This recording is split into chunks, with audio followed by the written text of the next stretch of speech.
why did Trump give a 25% tariff to India? India sold almost $9 billion worth of goods to the US. Trump has been calling India the tariff king for years. We'll ask the question, what happens next? US President Donald Trump imposed a 25% tariff on Indian imports, along with unspecified penalties due to India and Russia's partnership. Soon after, GIFT Nifty dropped on Wednesday. Nifty 50 on Thursday morning opened up about a 1% down. The rupee had slid, but the Indian markets were still resilient. By the end of Thursday, we saw that the markets had somewhat bounced back. So today we'll look at 1. Why did Trump give a 25% tariff to India? 2. What was India's reaction to this 25% tariff? 3rd, what is the actual reason and the real problem that we're seeing between India and US in terms of the trade that's happening? 4th, we'll look at the impact of the US tariff on Indian sectors and industries specifically. And ultimately, we'll ask the question, what happens next? So why did Trump do this? Let's start with the facts. Trump's main issue is that India sells a ton to America, but doesn't really match that in return. In May 2025, if you look at the numbers, India sold almost $9 billion worth of goods to the US and only bought roughly around $3.6 billion,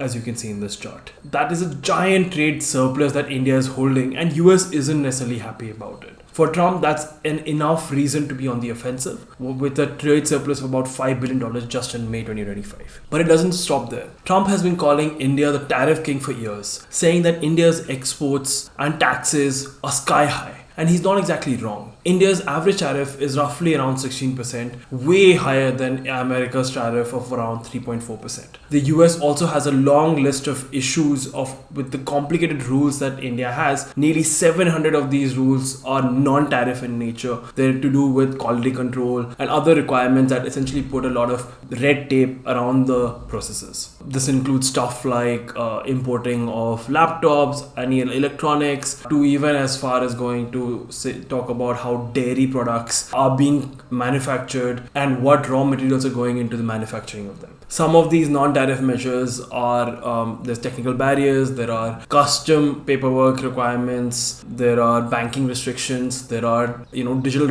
restrictions nowadays, which is making it tough for American companies to operate in India. There are dairy regulations like you spoke about earlier, such as the dairy that is coming from a cow that should not be fed meat to meet with the religious sentiments of the region. There are also import caps which put limits on things such as agriculture, electronics, etc. So we've understood where Trump is coming from. Let's try to see where India's reaction has been to this tariff.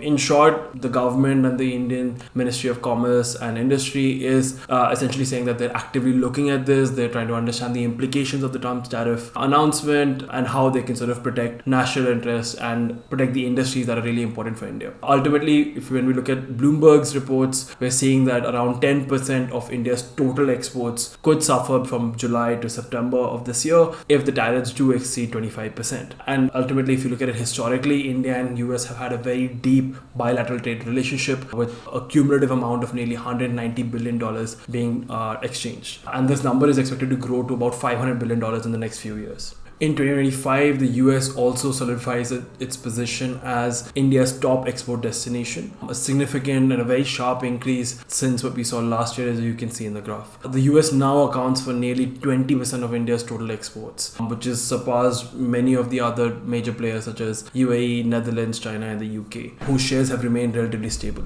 Ultimately, the impact that we're looking at from an Indian perspective is that a lot of economists are projecting that the GDP could reduce by about 0.2 to 0.5%. And given that the GDP forecast was already sort of moderated from around 6.5% to 6.2%, this obviously means that there will be significant economic headwind for the country. So what's the actual real problem here that we're addressing? Well, the loudest arguments from both sides are typically about fairness, trade barriers, but ultimately both sides are guilty. While the US is complaining about India's very high tariffs on American products, America's own tariffs on things like farm goods can exceed 200% or more. And that's kind of the pot calling the kettle black. India, for its part, is saying that it's trying to protect its farmers, its small businesses. The government isn't budging on things like agricultural, dairy, because these are not just essential for the livelihood of millions of people in India, but it also has a political impact. And if they give in on this, it could have a significant impact on the next elections. And this is where it kind of gets tricky.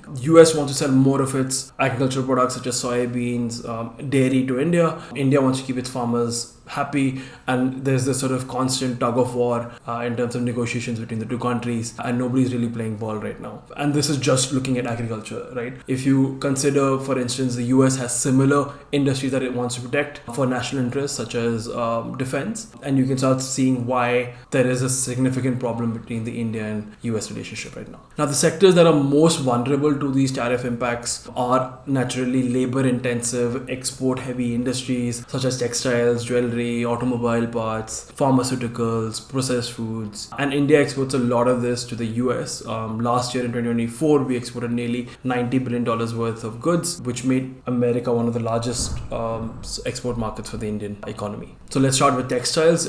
Textiles, gems, jewelry, these are massive for Indian jobs. They're also important for small businesses. While we're not one of the top textile exporters globally or even for the US, it does support a huge amount of workforce. And if tariffs rise, which means American shoppers will have to pay more, and just by going basic economics, what happens is as prices rise, typically demand falls. So Indian exporters will have to either lower their prices and lose money, or they ultimately lose customers. And there are a few companies that you can look out for: Welspun, KPR, Vardhan Textile. And textiles as an industry typically runs on very thin margins to begin with. A 25% tariff is enough to make many of these smaller businesses think the entire business model again. Now, another sector is IT. Even though the tariffs don't directly apply on IT, there is an indirect impact on the sector, because if the US companies get hit by tariffs on their other products, this means that they'll have less money to spend on tech products, which means that there might be fewer contracts for companies like Infosys, TCS, HCL, Tech Mahindra, any IT company that has a significant US exposure. The Indian pharma has sort of dodged the bullet for now, and when we think about how much of Indian pharma is being consumed by the US as an economy, it's nearly 50% of the generic medications at least. And the reason it doesn't cover this is because there is an ongoing litigation where the US is actually reviewing the pharma sector, and they're potentially even floating an idea of around 200% increase in the tariffs to push for more US manufacturing. Experts say that this is very unlikely because it will make it extremely unaffordable for the local American to purchase these sort of generic medicines. Still, companies like Cipla, Piramal Pharma, Sun Pharma are watching this closely, and if anything changes, prices could sort of shift overnight. Steel and aluminum are already under the special US tariffs, so this round doesn't really change much, at least for now. Companies like Hindalco, Tata Steel, JSW Steel, they aren't again directly hit. But if globally trade tensions continue to rise, there could be an impact on their stock prices because of the demand fluctuations that happen. Finally, when we look at the automotive sector, specifically auto part components and electronics, we see that these are sectors that have largely dodged the new tariff, but the danger is in ultimately how much demand is coming from the US. So if things were to slow down in America, that has an impact on Indian companies that are making car parts or electronics or any other gadgets, and ultimately these companies will feel the heat. So we're talking about Bharat Forge, Bosch, Samvardhan Motherson, and other companies that are depending on steady US orders. And naturally, because of the tariffs, if companies find it cheaper to purchase, let's say from Vietnam, China, South Korea, or any other companies that are comparatively more advantageous position right now, then India could see losing the edge from a manufacturing perspective as well. So what happens next? Well, realistically, the negotiations should end up at about 15 to 20% tariff, which again isn't great, but it will be better than where we are at right now. Having said that, the newly announced tariffs do place India at a disadvantage, as it is significantly higher than the 20% that was given to Vietnam, the 19% to Indonesia, 15% to Japan and South Korea. And all of this means that India becomes less attractive as an alternative manufacturing hub to not just these countries, but also to China. And ultimately what that means is it diminishes our ability to export goods, it diminishes our ability to do global trade. As an impact of the tariffs in general, we might also see RBI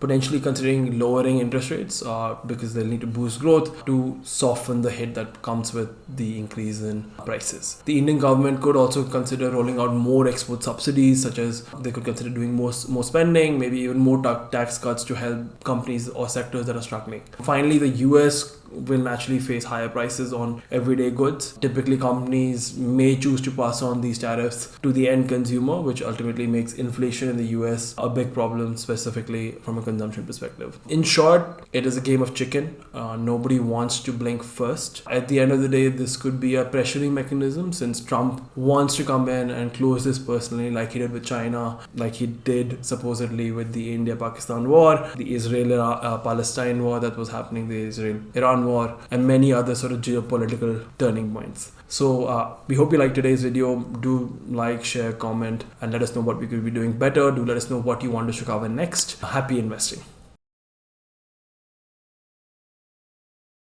Investment in securities market are subject to market risks. Read all the related documents carefully before investing.